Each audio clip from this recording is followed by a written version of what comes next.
வணக்கம். இரவு நேர பிரதான செய்திகள். செய்திகளின் ஊடாக நர்மதா சிறையில் முதலில் தலைப்புச் செய்திகள்.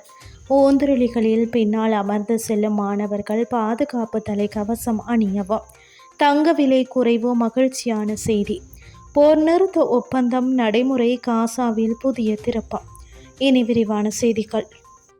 கல்முனை வலய கல்வி அலுவலகத்துக்கு உட்பட்ட பாடசாலைகளுக்கு ஓந்துருளிகளில் பின்னால் அமர்ந்து செல்லும் மாணவ மாணவிகள் பாதுகாப்பு தலைக்கவசம் அணிந்து செல்லுமாறு வலியுறுத்தப்பட்டுள்ளது.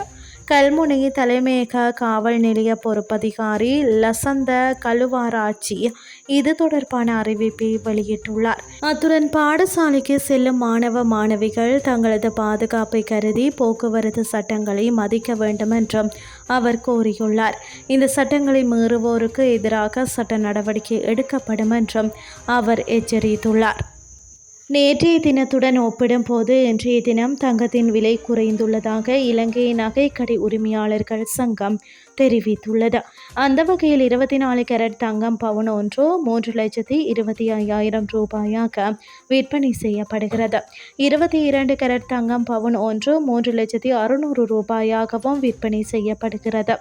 இதன்படி 24 கேரட் தங்கத்தின் 1 கிராமின் விலை 40,625 ரூபாயாகவும் 22 கேரட் தங்கத்தின் 1 கிராமின் விலை 37,575 ரூபாயாகவும் விற்பனை செய்யப்படுகின்றது.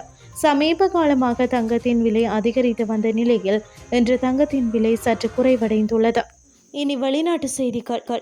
காசாவில் தற்போது போர் நிறுத்தம் அமுலில் உள்ள நிலையில் அரசாங்கத்தால் அங்கீகரிக்கப்பட்ட ஒப்பந்தத்தின்படி அதன் படைகள் திரும்ப பெறப்படுவதாக இஸ்ரேலிய இராணுவம் தெரிவித்துள்ளதாக வெளிநாட்டு ஊடகங்கள் செய்தி வெளியிட்டுள்ளன.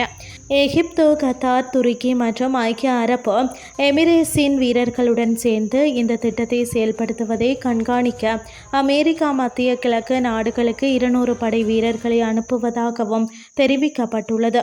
எந்த அமெரிக்க துருப்புகளும் காசாவிற்குள் செல்ல விருப்பமில்லை என்றும் தெரிவிக்கப்பட்டுள்ளது. அனைத்து பயண கைதிகளையும் விடுவித்தல், இஸ்ரேலிய இராணுவம் ஒப்புக்கொள்ளப்பட்ட இடத்திற்கு திரும்ப பெறுதல் மற்றும் சில பாலஸ்தீன கைதிகளை விடுவித்தல், பயண கைதிகள் விடுவிக்கப்படுவதற்கு முன்பு போரை முடிவுக்கு கொண்டு வருவதற்கான முறையான அறிவிப்பு வெளியிடப்பட வேண்டும் என்றும் ஹமாஸ் தெரிவித்திருந்தமை குறிப்பிடத்தக்கது. இத்துடன் செய்திகள் யாவன் நிறைவடைகின்றது. அடுத்த காலை 8:30 எதிர்பாருங்கள். நன்றி.